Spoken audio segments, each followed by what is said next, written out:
communities had really put their hopes on this multi-million rand Rooiwal Water Treatment Plant project. Remember that.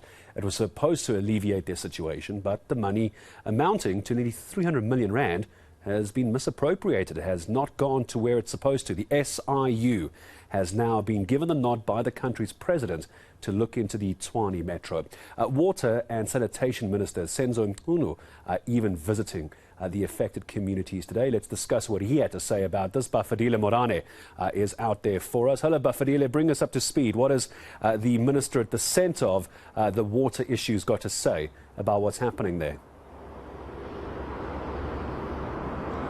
Well, the minister arrived just after 2 o'clock this afternoon, and he had to rush out of the meeting, and we're told that he was going to meet with the president on an urgent matter. But at this point in time, we are currently on our way to Waterkloof, where we understand that we are going to find the minister there.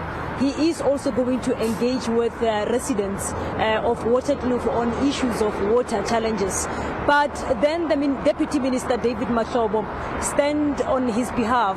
Then there was actually confrontation from residents who were saying, in particular, who were actually sharing the peace of mind to the leadership of Tshwane Metro, having to say that you are nowhere to be found, you are not coming to us and telling us what exactly is the issue, you are not bringing any solution to us as residents of Soshanguve. It's not that water crisis, we're experiencing it at this point. For quite some time we've been having challenge, and we also saw on the news as eNCA, we've covered, the colleagues Puleli Treaty was part of the people who were covering the stories in Soshanguve, where residents took matters to the streets having to complain about water challenges. So the residents are really saying that enough is enough. They want a permanent intervention. But Gareth, it looks like there's still a long way to go. When I engaged the mayor of the city of Tshwane, Silas Brink, earlier on, having to ask him about the Rooiwal Water Treatment Plant as to what is the plan at this point, how are residents surviving, in particular in Hammanskraal and some parts of Tshwane. He is saying that they are relying on water tankering. Water tankering that is really killing the pocket of the municipality at this point in time, saying that in each and every year, like any other municipality across the country that is using water tankering, they are losing millions of rands. So he is saying that in the next 3 years, they have actually budgeted about 250 million from the municipality coffers, and they are also in engagements with the national government to assist them in ensuring that they finish the Rooiwal Water Treatment Project. Then that's when community members will definitely be getting sufficient and clean water after 3 years from the municipality. Let us listen to what he said to us there, Gareth.